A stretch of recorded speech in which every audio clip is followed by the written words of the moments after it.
What's up, everybody? Welcome back to the channel. I'm George. This is the Model Railroad Show, and in today's video, we're talking about what direction you should be running your diesels. So, steam engines, very obvious which direction is forward, right? I mean, long hood forward. I mean, that's steam engine runs one direction. But when we get into diesels, you see a couple of things. One, you see different railroads have different practices, and we saw practices change over time. So the easiest way when we get into this to tell which way your diesel should be running is where the F is. And a lot of railroads, and you'll see this footage right here, they mark an F for the direction the railway should be running. And this photo here of this GP9, this is in Strasburg, this is 7006. You can see the F on the long hood, Pennsylvania Railroad, on the long hood is marked as an F. So that means long hood forward. All right. And Pennsylvania did run long hood forward up until the late 60s. All right. So when diesels first came out and they started, they had this design where the cab was, obviously the hood is there because that's all engine, right? There's all engine that way. That's how they accommodated these big diesels. So the cab was at one end. A lot of railroads were split, right? Some of it is believed to be kind of holdover from the steam era, where they just ran a long hood because steam engines had such a long part of the engine out in front of the crew. It was then, the advantage of running long hood forward is if there should be a collision, you have a long hood to absorb some of that collision. I gotta believe if you have a collision at speed and something this big and powerful, you're gonna be in trouble regardless. But that was the belief. Short hood forward provided better visibility, and a lot of railroads right away went short hood forward or adopted short hood forward, into the early 50s. Some of those railroads, Atchison, Topeka, Union Pacific, Burlington, Great Northern, Northern Pacific, New York Central, Chesapeake, Ohio, Erie, Lackawanna, all short hood forward out of the gate.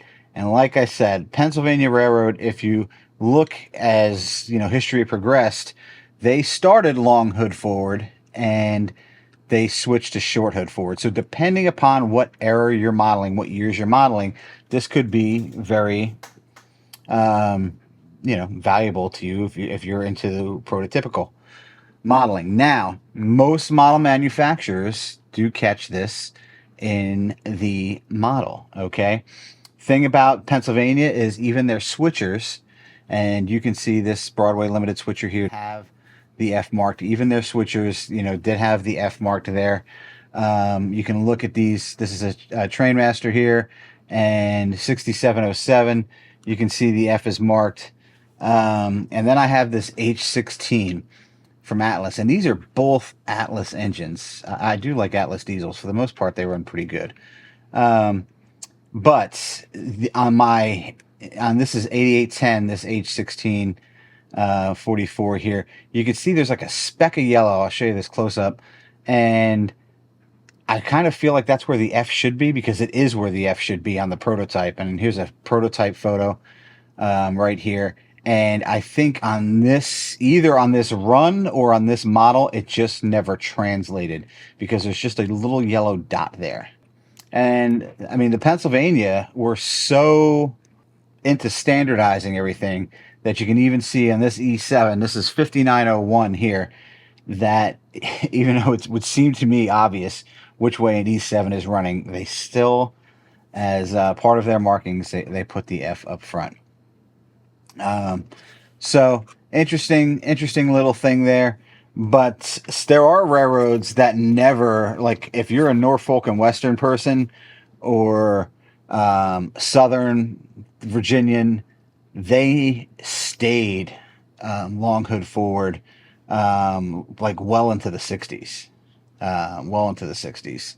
So It depends on what railroad you're modeling. It depends upon what era or what year. If you want to get specific to a year, you're modeling. I mean, if you're early transition era, like I am, basically early 50s, um, PRR, which is what is my layout, is all going to be long hood forward. Okay, most of this is pretty standard, but like I said, Norfolk Western and the Southern, I feel like you see pictures even into the 70s where they're running long hood forward. It didn't take a lot of these railroads long to learn that visibility was the most important thing, I feel like. Interesting topic nonetheless. So yeah, let me know down in the comments. Do you prefer long hood forward or short hood forward? Because honestly, it's your railroad. You could run trains however you want. I prefer I prefer them long hood forward. That is, I mean, it's not why I chose the era that I chose, but happens to be what the operation was.